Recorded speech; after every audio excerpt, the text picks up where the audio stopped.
Mr. Pittenger. Thank you, Mr. Chairman. Mr. Stumpf. Yeah, hi. Afternoon. Good afternoon. Mr. Stumpf, I'm from Charlotte.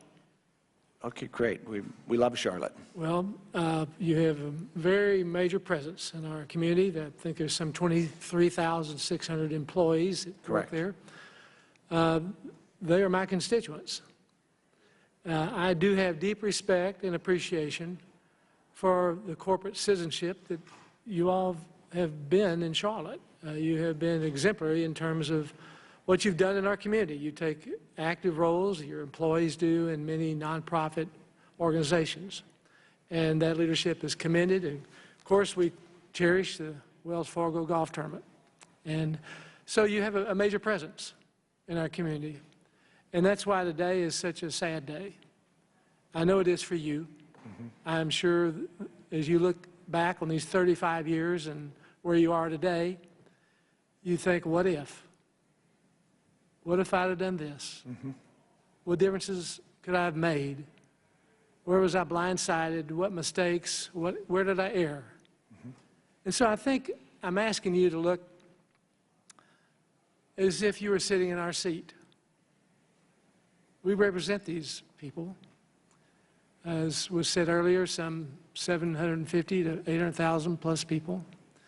And you've heard a lot of outrage, a lot of righteous indignation, because we haven't seen what we've all expected. You know, in the South Park Wells Fargo facility that you have, there's written behind the teller station, the counter, the statement by Mr. Wells. It came from, I believe, 1864. Do you recall that statement? That I think it's very prominent. Perhaps it is another Wells Fargo. It seems to be the motto of your bank. Are you asking me a question? Yes, sir. Yeah, I don't, he's made a lot of statements, but treat every customer with respect, and I can't recall. What we have there at the South Park, it says, we have one very powerful business rule. It is concentrated in one word, courtesy. So I think as you look at all of, there's a lot embedded in that word courtesy, but I think that's the challenge we have today.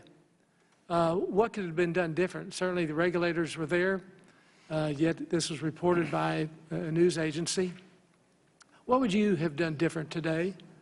As you look back and the changes and the mistakes that were made as the CEO, what happened in that corporate culture that did not allow that information to come to you in a more timely fashion that would have caused you to take even greater direction in leadership? Yeah, I think it's a good question. I've probably asked myself that 1,000 times, 1,000,000 times. And while, you know, I want to defend our culture and our people, I recognize that we could have done more earlier.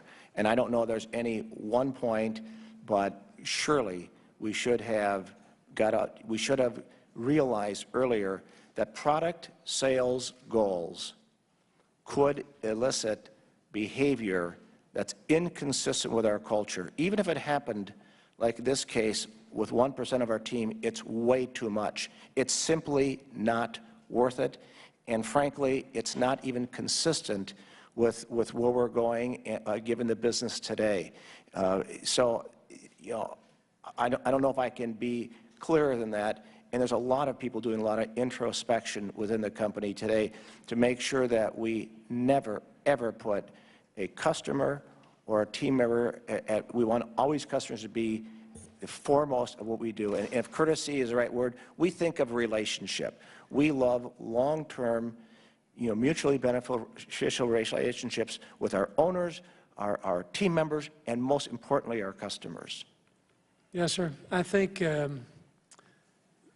those of us who understand free markets, I was on a bank board, small bank, but we understood the customer. We understood the importance of the financial industry and what it does to facilitate economic growth. And that's why we're so challenged today, because we see there's been a strangling of regulations on the financial industry, and yet with that, we're having to deal with you and with this bank and with this problem that's going to have ripple effects. and the messaging is going to be there that there needs to be even more